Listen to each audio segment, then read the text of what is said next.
Ange, welcome to the show. Why, thank you. I feel like we should have just been recording the last 20 minutes because Oh my God. we've just been sitting around drinking and talking and having fun. The banter on this is exquisite. I know. I just like to start there. We're already like halfway through the bottle, which I'm glad you enjoy it. Thank you. That was, I said it before, but this time I will say it again. What an incredibly nice touch. Thank you so much. That's a beautiful bottle. I got lucky. Okay. So I always say I'd rather be lucky than smart. So I always let guests pick whatever they want to drink, whether it's, Dan Kessler did hot chocolate, Marisa did, Marisa, sorry, I got her, oh man, Maisa, oh, she's going to kill me, I got her name wrong. From Service Now, she did Moscow Mules, right? Oh, yes. And I usually do a Drizzly order, who I heard was just acquired, by the way. Well, that could be good news or bad news, but I promise you if they've changed what it is they do. I love Drizzly. Exactly. I will be extremely upset. I know. So Who anyways, do we speak to? That's it, because I usually just order Drizzly and the drinks come and then I make the drinks before the show. And so today I rolled the dice. There's a liquor store outside my hotel, and I called I think 2 days ago, and I said, do you guys, you sell wine? I also need beer because I have another guest who's drinking beer. Yeah. And do you have wine glasses? And the guy, I swear to God, he goes, I said, do you have wine glasses? He goes, we have wine glasses. And I hung up and I told my wife, I was like, I'm gonna go and I'm gonna think they have wine glasses. And sure enough, they didn't have wine glasses. I was just gonna say, I feel like at that point in time, this is really a crap shoot from this point on. If you proceed, this is at your own demise. And my other guest, I'm interviewing Clint from Sugar CRM, who I think he's actually gonna be right before you, so people are gonna be hearing this in reverse. But he wanted an amber beer. They didn't have any amber beers. So. Listen, it got dicey with wine glasses. I can only imagine once you start to go into types of beer, it's gonna get real. I know. Heavy. So we had to literally go to the other companies around here and just beg, borrow, and steal wine glasses. So we got them. Cheers. I appreciate it. Cheers. Thank you so much again. So I wanted to ask you, because I've only known you for a week or two, and that's been virtually first time we met. How did you hear about the show? Because you reached out to me, and I'd love to know, how did you find the show? What did you think? Why did you reach out? Yeah, this is awkward that you're making me kick it off on internet stalking, but if you want to, I will. I'm a digital sales rep. I am the king internet stalker, first of all, so you can't beat me at it. Fair enough. So, I am one of those individuals who's just out there on LinkedIn and, various kind of areas, just doing things like hard keying partner marketing in and just kind of seeing what the results are. I love to go into various groups, whatever. This particular day, I happened to be just doing, again, one of the Boolean searches around partner marketing, and your launch post came up for me. Interesting. Yep. Okay, cool. Yep. So it does work. It does work. This whole marketing thing, it may take. Yeah. But what is really, really funny, just to let you know how effective it actually was, so probably within 2 days' time, one of the people on my team had sent into our group Slack channel, hey, have you heard this new podcast? And I had just managed to listen to the first episode by that point. So I was like, okay, this is all coming together. So I've been listening now. Yeah. And you never want to make a snap reaction, right? But I was like, okay, I am loving that we are talking about something that I'm incredibly passionate about. I wonder what it'll be like a couple of episodes in. I've been thrilled, thank you, thrilled with just the kind of content that you're putting out there. But then, yes, you're right. I did reach out to you because I was pointing out, not a critique, but I was pointing out something that I observed, and it seemed to hit a mark with you when we talked about it. Yeah, I mean, it totally did. And, just so everybody knows, you said, hey, you're mostly talking to, people very, senior folks at very large companies, right? Yeah. And that's, a small proportion of the businesses out there. And there's a lot of startup, mid-sized companies. Why don't we talk more about that? Yeah. And I thought that was great. And I think that's absolutely it. I think, launching this, I kind of went with who I know in my immediate network. And, last 10 years of my sales career, I've been working with some of the larger companies. Yeah. So they were the easy first ones. But to your point, we should be talking to everybody. And that's kind of my long-term goal too. Is, I even want to talk to non-partner marketers. I want to talk to more CMOs and corporate marketers, understand this is, partner's a big part of the organization. How are you working with them? What are you doing to support them? What is your perspective? Yes. I was even, if I could take it a step further. Yeah. So I was thinking about something that just kind of I don't know, it encapsulates the experience that I've had as a partner marketer. And what I will say is that in my experience, partner marketers have had to speed through full cycle marketing, and they've had to get onto the other side of telling a story about how business was being generated. And the reason being is because deal registration is a mechanism, right? So you had to start quantifying your success, not only in contributions into a marketing funnel, but you had to get really, really savvy about talking about the outcomes from a business perspective. And the reason that I was thinking about that is if I were to just kind of reflect on that in terms of marketing as a whole, that is really revenue driven and business driven, right? Like that is the stuff that actually propels a business decision, right? Just at a strategic level. And I think that's probably why I've gravitated so much towards partner marketing. But to blend that with what you were just saying, I'd love to keep hearing the conversation get nuanced, so that way people can kind of talk about their bigger picture visions around strategy, business growth, right? How they're shaping it and how partner marketing folds into that. Because I think there's a huge component to what it is that's driving the business forward through partner. I love it. Quickly quantify success. I think that's so key. And just the idea that, on the partner marketing side, you really got to understand the full business, apparatus to be successful. I think that's probably why we see a lot of non-traditional marketers get into partner marketing, because they're business savvy to a certain extent. I'd like to think so. But also, I think there's something to be said about, just this ability to kind of marry art with, science, right? Which is, it's a little bit softer. It's about making sure that you're spending a lot of time energizing towards like a partner UX and partner engagement. That can get a little squishy, right? And it's not so hard, data-driven, metrics-driven, right? So again, these are things that check my box. Maybe I'm just projecting out there. It's funny because I've talked to quite a few partner marketers this year, and I know that, partner engagement, partner satisfaction is one of the key objectives I see keep popping up this year. To your point, that's really hard to quantify. It's hard to show results around, but it's so important on the partner side. I mean, if I had it solved, I'm sure that I would be doing very, very different things in partner marketing overall. But it is something that I feel good about consistently trying to do better of every single time I go in and do my partner marketing thing. And, may we all be just driven towards the thing, which is somebody making it feel like it is incredibly easy to do business with you. I think that's a great gold standard for all us all. Yeah, I think so too. So, all right, I want to take a step back. I want to talk about your role at Cribl. Yeah. And then I want to do a little fun lightning round. Oh, God. Okay. So let's take a couple minutes, talk about Cribl, your role there. We'll do a lightning round, and then let's go back and talk about your story. I want to know how you got here. So sure. You and Cribl. Okay. Shoot. So fast facts that you should know about Cribl, right? So Cribl is an infrastructure software company. They call themselves the data engine of IT and security, right? So really what we're doing out here in these streets is we are trying to solve the data challenges for those professionals, right? Everything from where it's stored to the destination to the format of it and how do I recall it when I need it kind of thing, right? That's Cribl. For me, my role now is I am presently running the global partner marketing organization. This is actually relatively new for the company. It's only about 2 quarters. So I'll dive into that in a minute, but about 2 quarters worth of time of launching a centralized team. And this team is focused on global reach, global scales across all partner categories, right? So everywhere from traditional resale into service providers, technology alliance, and so on, right? We are, I think, mostly motivated by demand generation because obviously that drives the business. But we all know as good partner marketers that we're not just driving business in terms of dollars.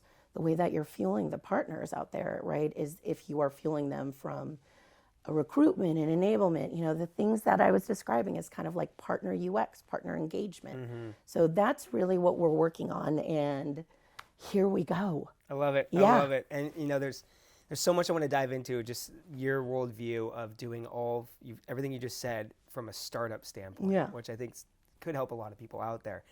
I want to go back and hear your story, but first, a fun little lightning round, because big part of this show is really, it's not just about what we're doing and what's working and not working, but who you are. Yeah. And personally, I've learned so much, just philosophical, societal, political, just hearing people talk on this show. Yeah. So I just wanted just some fun things, and then, we'll go on any tangents from there. But all right, I got 1, 2, 3, 4, 5 quick questions. Okay. And my wife keeps telling me I just got to ask the question and move on. And then run. Okay, got it. So, all right. Favorite toppings on a pizza? Pepperoni, mushrooms, and olives. Okay. All 3, or let's not even go there. Really? It's got to be all 3? It's got to be all 3. Okay, cool. Mac or PC? Mac. Okay. Top travel destination on your bucket list? Oh, on the bucket list. I think I want to go to... Well, I definitely want to make sure that my husband and I end up going to Bali here in the next 5 years, because we had a trip planned just before COVID. Yeah. We never got to achieve it. And if we don't, I'm going to just leap. Oh my God. All right. I'm going to come back to that one. Okay. How would your friends best describe you? I don't know if you've noticed this, but I'm a little bit of a chatter. So definitely that comes up in there. But I think it's somebody who is just kind of incredibly people-oriented. That's really me in a nutshell. You're in partner marketing, so it doesn't surprise me. All right. Who was your first celebrity crush? I really do think that I'm going to age myself by telling you this, but I had the most amount of Jonathan Taylor Thomas cut, from the magazines. My wife said the exact same thing. Oh my God. Your wife and I get each other. She helps me make these, and she said the exact same thing. Okay, she and I get each other. Yeah. No teen magazine was safe around me, because I was going to absolutely rip that thing out and put it on there. And, I don't even know what's to be said about that now, because it was borderline obsessive maybe at times. I don't know. Whatever happened to JTT? Great question. I don't know. And honestly, now I'm feeling very empty that I don't know. I should know. Homework item number 1. So by the way, Bali was where I did my honeymoon. Stop. So love Bali. Okay, so great. I've been to Bora Bora, and that's where I did my honeymoon, right? Had a little taste of it. Yeah. Want to keep going. Like I said, we'd consciously planned that trip as just kind of an iteration of honeymoon. Yeah. We didn't achieve it, and now I feel like I am without. I need to do it. Well, it's never you loved it. Loved it. Okay. What was the best thing you did there, by the way? I'm not a relaxing kind of guy. I'm like, let's go climb a mountain, let's go surfing, let's go snorkeling, and just let's go do stuff. Yeah. And this is the honeymoon, and my wife just made me just. I think one day we spent all day on this big bed on the beach drinking coconuts, and I actually really enjoyed it, because I never do that, and so it was novel, it was different. It was a little bit of a struggle. Sure. But I had a nice book. And so in hindsight, that was a really nice memory, because I never do that stuff. And especially now with young kids, I'll never do that stuff. Right? Oh my God. There is nothing that cuts your teeth more on reminding you how precious that is until you have a child. And you have 3. So. I know. So you'll get to Bali. I know you will. I'm going to do it. I love it. Okay. All right. So now let's go back. You're working at a startup. You're 2 quarters in. Global partner marketing, global scale. You're doing a lot of cool stuff. How'd you get here? What's your story like getting up here? Yeah. So mind you, by the way, I should say that as it relates to Cribl, so I've actually been with the company now about 2.5 years. Okay. The centralized partner marketing team was really based on a vision that I had shared when I was first starting to get to know Cribl, right? So it's been an evolution, and I'm so excited about that. But why is that important in the context of your question? So now I'm going to take it all the way back to the beginning. I know a couple of things, 2 things really, right? In my journey, number 1, I like to think of myself as born and bred in the channel. Mm-hmm. And then number 2 is my sweet spot is startups. But if I were to get into the weeds of just kind of what my history has been like, I definitely didn't know it was going to be in partner marketing, and I definitely didn't know that I was a startup person. Neither one of those things were even, a thought in my mind. It was just kind of getting myself into the workforce. But some of the things that I mentioned to you earlier on about kind of recognizing early on that partner marketing was supporting a conversation, which was getting to the aspects of the business. Really quickly, I was like, that connected for me pretty early on. The startup piece took a little while longer, and it wasn't until I'd been with 2 large companies, but I was working in startup teams, right? So they were operating independently. Yeah. They had the cushion of some extra resources, but they were just out there kind of making it happen. And it wasn't until I actually started to jump over into other experiences. So I've been with companies like Overland Storage, Druva, Silver Peak, and now Cribl. And I made a hop over to a large company. And, you know, I will say that was an incredibly amazing company to be at for the time Commvault. But was this before you knew your kind of startup was your sweet spot? It was the pivotal moment, right? Yeah. Like it was the thing that helped me understand this is what it's been like all this time. And now you're starting to see, like, with these benefits also come this kind of experience, right? And it really made me challenge myself and say, is it startups or is it large company environments for you? It really was that significant for me.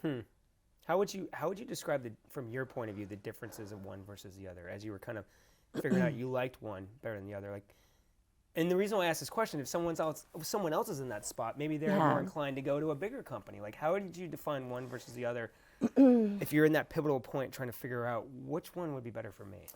You know, for me, I think it's actually a mix of things, right? So, of course, there's, you know, the hard elements of what the company is offering. Everything from structure, resources, budget, right? Even their brand out in the market. I think that's all big company identifier.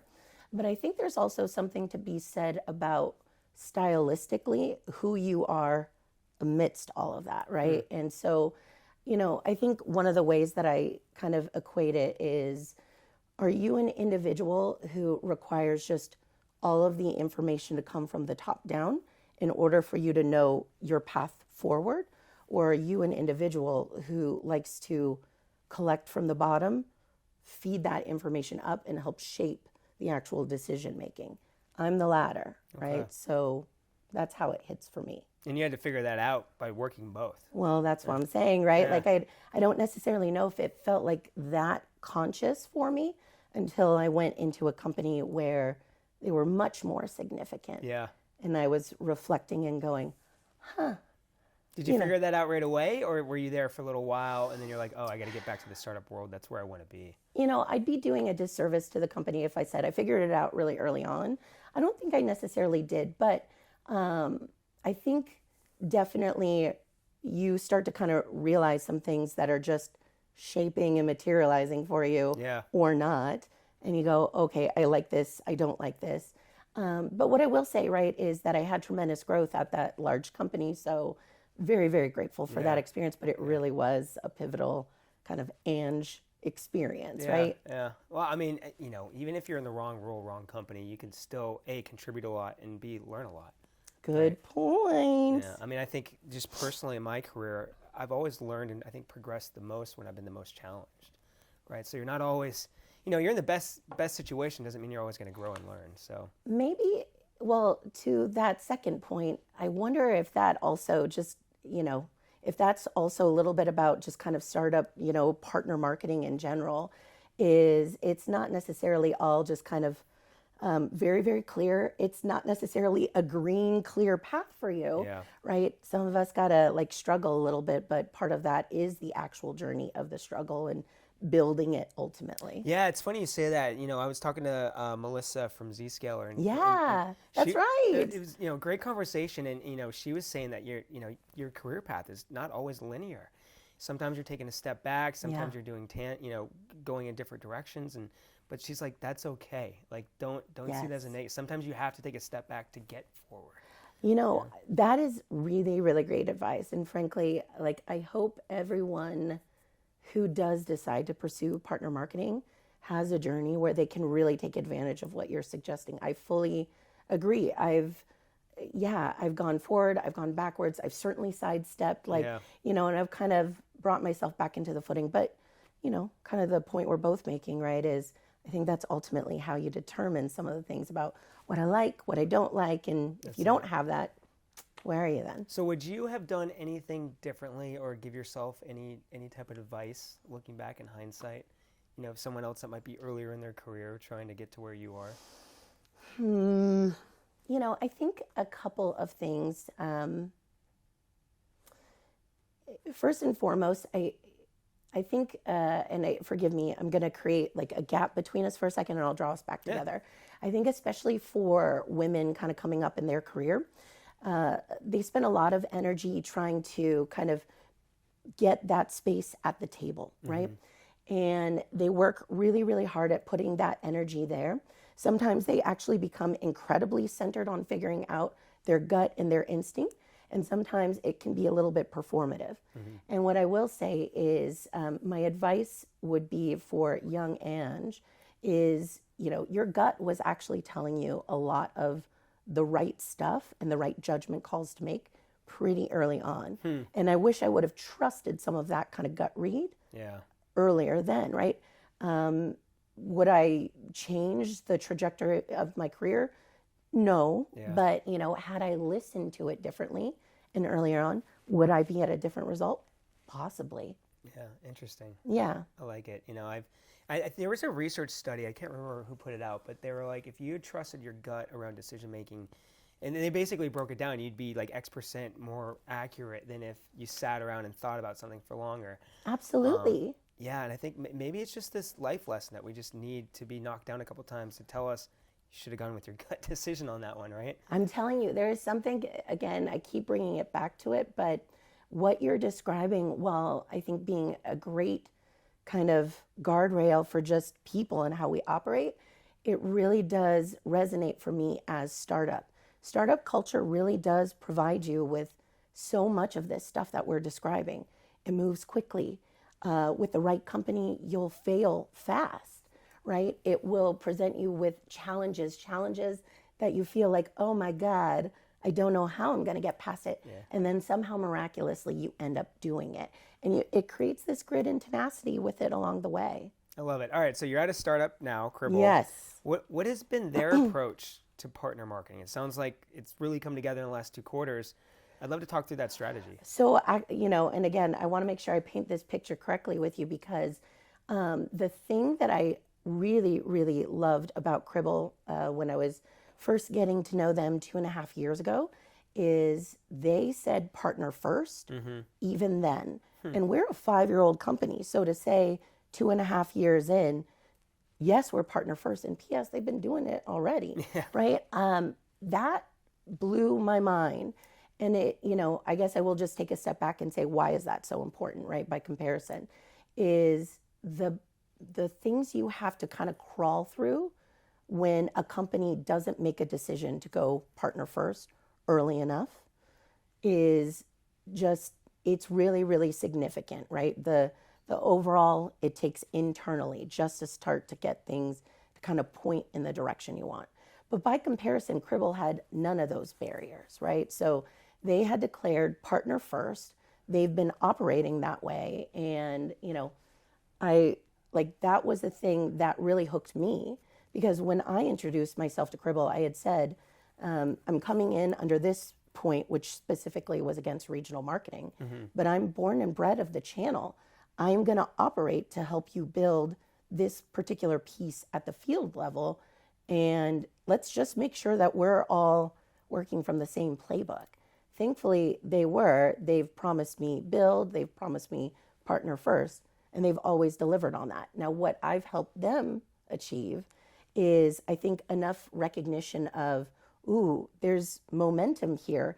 It would be really good to codify that momentum by centralizing that instead of, kind of breaking out partner marketing into a lot of different places, which is sometimes what startup companies have to do, fractional partner marketing. And there's nothing wrong with that, but it sure does make your kind of go forward motion work a lot better if you have a centralized team to really lift and operate for you. Interesting. So some startups go fractional approach, some go centralized, like it sounds like you're doing. Yeah. And another challenge that I heard come up was not being partner first to begin with, because it sounds like that could create further challenges down the road. Yeah. Are there other challenges that you see startups making when it comes to partner marketing that maybe they should be thinking about differently? You know, I will say this. I think it's also about like over-rotating too heavily into what it is that you believe is meant to come from that partner marketing organization. So if I were to, look at any partner marketer and tell them your only job is to drive leads or drive deal registration, I hope every single partner marketer will look back to me with kind of like a, what? Because that's just not how it works. That's not the partner journey. Yeah. That's not how you own it, like, in an all-encompassing way. And that's certainly not how you'll get results out of your partner community, by telling the business that their only responsibility is to deliver leads and this kind of contribution to the business, right? You'll pigeonhole yourself way too quickly, and certainly you'll never achieve scale. Yeah, that makes sense. Now, what are some unique opportunities that startups have when it comes to partner marketing that might be a little bit more challenging in a bigger enterprise, but it's uniquely opportunistic for startups? Yeah. I think my very first reaction on that is agility. There is something to be said about agility and the ability to be able to move right and left very, very quickly. If and only if, I think you have a couple of points, right? So number one is, fail fast is really the objective. Yeah. But second is that you've got a partner marketer who has a vision right at the end, and they've kind of given it good and complete thought. That mobilizes you to, like I said, move very, very quickly as long as you know what you're running towards. By comparison, agility without a goal is not helpful for anybody. Do you see that from time to time at startups? Not specifically Cribl, but like... Yeah, well, thank you for generalizing the question. Yeah. I was very nervous about answering that. You've worked at quite a few, so I'm sure you've seen the gambit. Yeah, absolutely. So I think that it absolutely can happen. I think it's actually very easy to let that happen. And I really, I shine a spotlight on that more on just kind of the business itself, right? Which is that actually a company that puts a tremendous amount of energy in making sure that we have a plan, works really, really hard at establishing crisp vision, right? Like, and again, it just kind of happens sometimes very just quickly, and sometimes it's just a slow burn over time. Yeah. But I can definitely see a lot of companies getting away with, startup by nature, getting away with moving without actually having a really clear end goal in mind. It's funny. It's kind of an unfair question because I've seen it happen a lot at large company. Thank you so much. And I'm not saying that it's an agility thing, but it's more like just chasing the ball, right? We're seeing, this company over here is doing it this way. We got to try that. We got to try it this way next. You know, and you just, it's like we can't do the same thing for very long and see results. We're just chasing this ball around. I mean, I don't mean to channel something so cheesy, but Simon Sinek talks a lot about just kind of the 3 whys, right? And just the kind of golden circles of whys. And it really, I think, is something that we should just all, at least on the partner marketing side, we should make sure that we're always constantly operating with, right? Like, why are we doing this? Why do we need to even work on this at all? And, if we can all just, move the needle a little bit more and asking our whys, I think we'd all be better marketers, let alone partner marketers. Yeah. So, okay, historically very strong in the channel. Yeah. It sounds like partner marketing at Cribl, you're doing a variety of different partner marketing efforts. Yeah. How heavy is the channel versus others? Are you expanding other areas? I'm trying to understand what's the future for partner marketing at Cribl? Is it a good mix? And by the way, when you ask me channel, are you talking about traditional resellers or what are you referring to?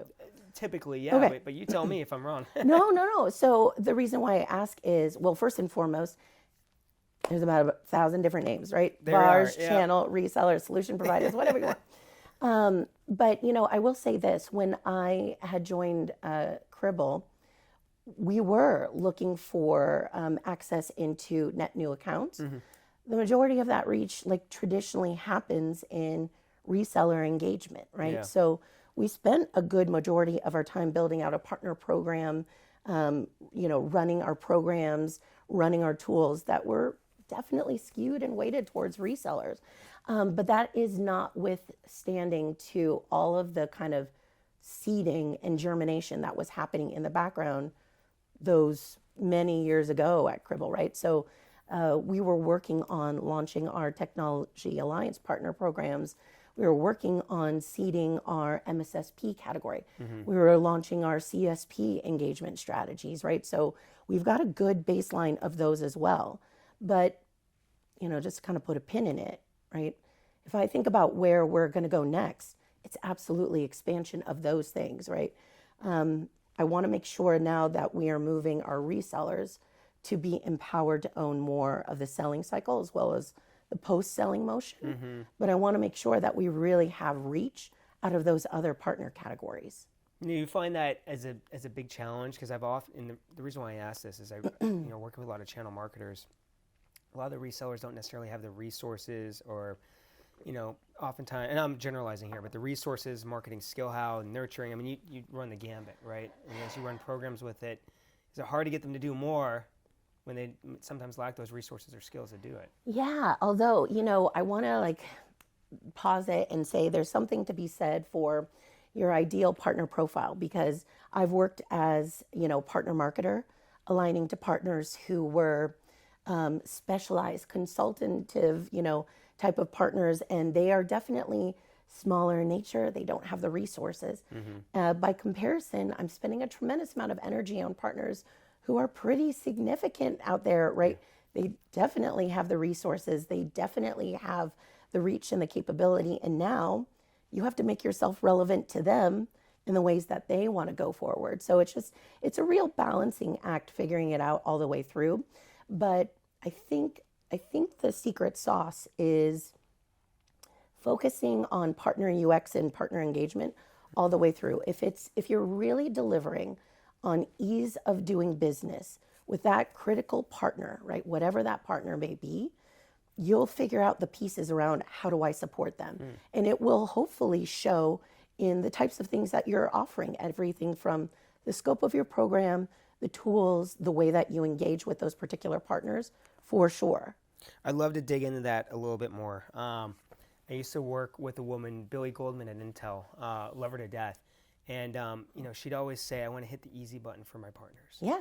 Right. So how do you do that? I mean, you mentioned the tools and process, but what does that actually look like? How are you approaching, I don't expect you to divulge, trade secrets. No, that's fine. Right? But what's a good thought process for, designing UX and ease of use with partners? Well, I can't necessarily say that this is the right formula, but I'm going to give you my formula. So, the way that I try to think about it is there's a matrix of one-to-one, one-to-few, and one-to-many, right? And across the categories of, what it is that you're trying to solve for, whether it's comms, campaigns, enablement, whatever. And then just making sure that you've kind of thought through the answer to those three tiers, right? What is my response to how we support this in a one-to-one strategy? What is my response for one-to-few? What is my response for one-to-many? And if and only if you've actually thought through those tiers, have you thought about it holistically? If you think about it in just one-to-many or one-to-few or one-to-one, you're missing something. You will leave somebody behind. And I'm not suggesting you need to make it this overly elaborate matrix, but at the minimum, you need to make sure that you're thinking through those three different tiers because there are different deliverables and different needs. I love that, and I hope none of my competitors are listening because everybody turn away. So you just helped me kind of define messaging. So it's funny, I'm just thinking through on our team because we support a lot of people like you. Yeah, we're running programs that fit in each one of those categories, but we've been struggling on what to call it, right? So one-to-one we've been calling strategic alliances. Yeah. And then one-to-many we've been calling multi-partner packages. And I've never loved the messaging, and I can say that because I came up with it. Right. We've been on it. And you just said one-to-one, one-to-few, one-to-many. I'm like, that's it. Those are my three categories and I'll show you the slide after this. And and how terrible the messaging is on it. So no, I mean, I love that, right? I might steal that. And here's the thing. I wish that I could even take credit for it, but, full cycle marketing experiences that we've brought along the way, our B2B and B2C marketing brethren, especially in the demand funnel, they've been thinking this way for a long time, right? I know. So I'm just stealing from their Beg, greatness. borrow, and steal, right? I'll take it. That's what I say. I'll take it. So I also wanted to ask about partner portals, because I was doing some internet stalking. Okay. Saw that you have a portal on your site, and I know that's a big challenge for even the largest enterprises out there. Yeah. So, what's been your approach to portals? What successes are you seeing? Challenges? I love anything you're willing to share on your strategy around portals. And I'll top us a little off while you get started. Oh, well, thank you very much. So I will say this. I think that, I feel like a broken record, so I'm sorry, but partner portal should be oriented in exactly the way that I was describing about objectively, what are we doing? We're trying to drive partner UX. We're trying to increase partner engagement, right? So partner portal should be designed with that in mind.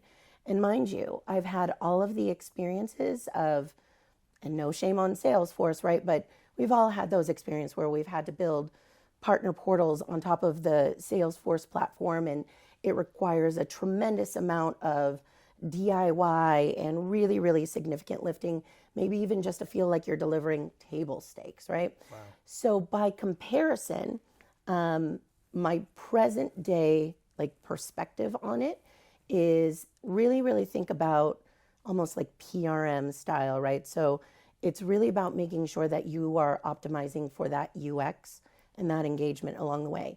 And then bringing in that, secret sauce, 1, 2, 3, 1 to 1, 1 to few, 1 to many. How am I delivering across that?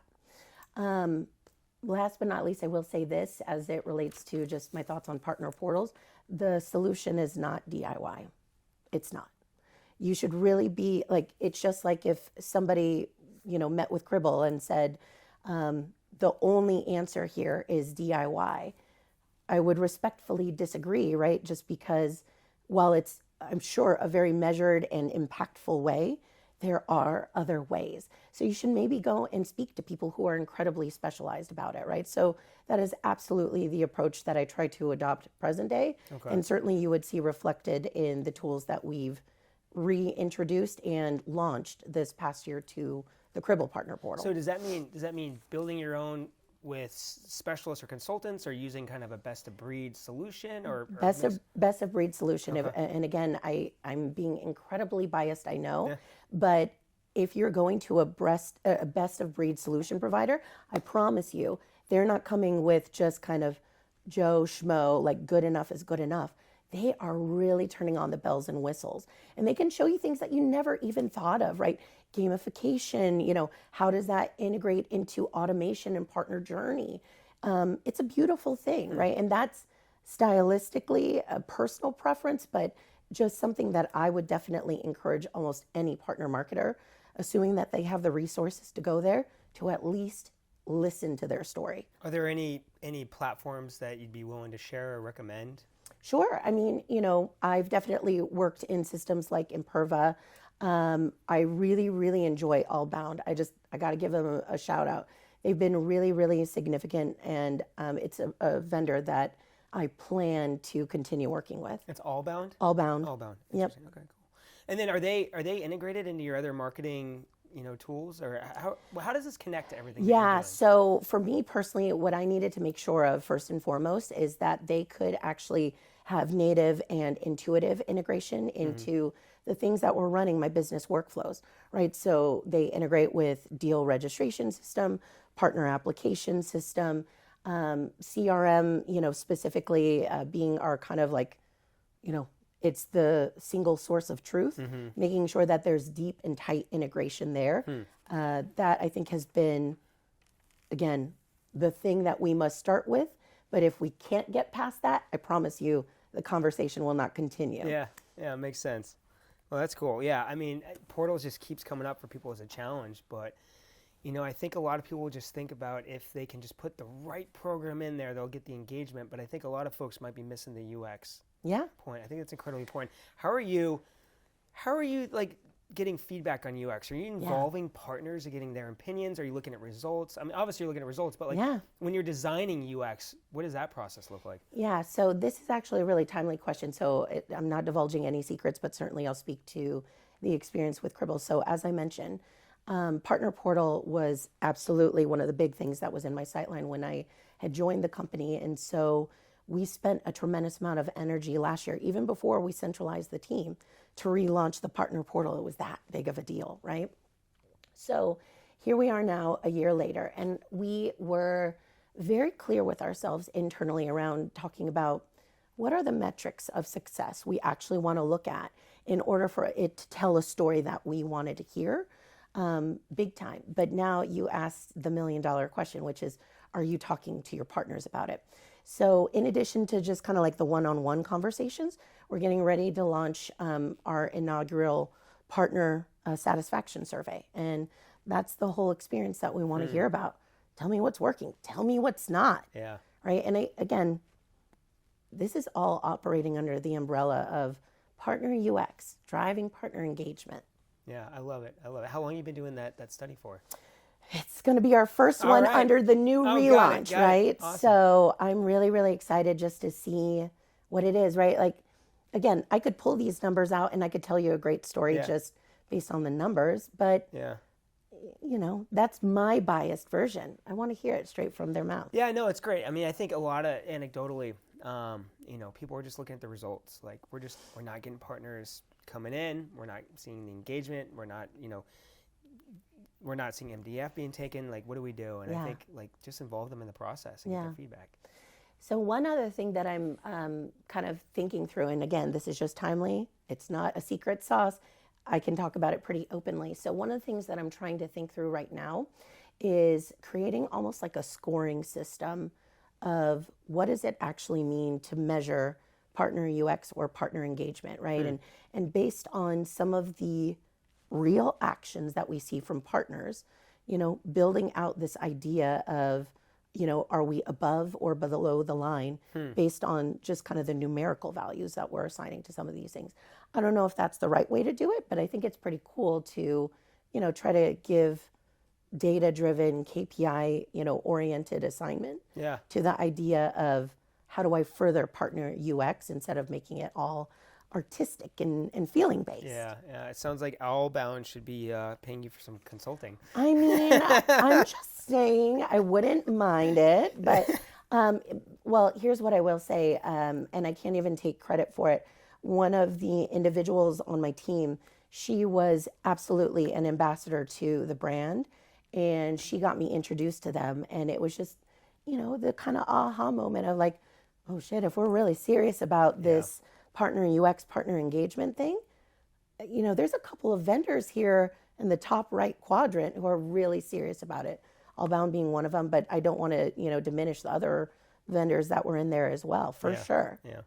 Again, this is why I recommend go with somebody who's specialized in it. They can show you things you've never seen before. Yeah, well, again, I think that's a unique opportunity for startups, right? A lot of big companies like to build their own stuff, for better or worse. That's what I'm saying. DIY doesn't have to be the end-all, be-all. That's okay. Yeah. So that's very exciting. What else are you most excited about at Cribl? What's coming down the pike that you're just really excited about? I mean, I could go on for days about that one, but you know, I think for me personally, the expansion is, you know, it's like to infinity and beyond, right? Like it feels like it has no bounds, and it's the thing I'm really excited about getting into. You know, and I mean that in terms of expansion at a global level, market launches, you know, launching out net new partner categories, and certainly in ways that we haven't been able to recognize to the business, and also offering up year over year growth, like significant growth with the partners that we are working with. I mean, we've put in a lot of energy together. I want to see us mutually keep doing more and more and more. I don't want anyone to see Cribl or their experience with Cribl and explain it as a flat one, right? I want them to feel the gain as well. I love that mutual growth. Yeah, right? For sure. Well, again, partner UX, partner engagement. It's not me. It's us. It's we. We're all in this together, right? Absolutely. All right. Well, I think that's a good note to end. But before we end, I have to ask your last piece of advice for people on the road. By the way, I despise questions like this because it is so open in a way that makes me uncomfortable. But you know it's coming because I ask the same question on every show. I knew it was. So I did give it a little bit of thought. And what I will say is, I think my advice at a professional level is leave a little space for the fun, right? Like, here we are doing something that I think is incredibly fun. Is this like on my list items of day-to-days? Absolutely not. But it adds a tremendous amount of personal fulfillment. It helps me stay engaged in the things that I am doing. It fuels me. And, work just ain't everything, right? So if we can't find the goodness in it, then what the heck are we even doing? I love it. You know the reason why I love it so much is because I like Cheers. Yes. And I feel like that's a good cheers. So yes, cheers to I love that. Leave a little space for the fun. I love it. Cheers to that. Thanks for coming on, Ann. Thank you.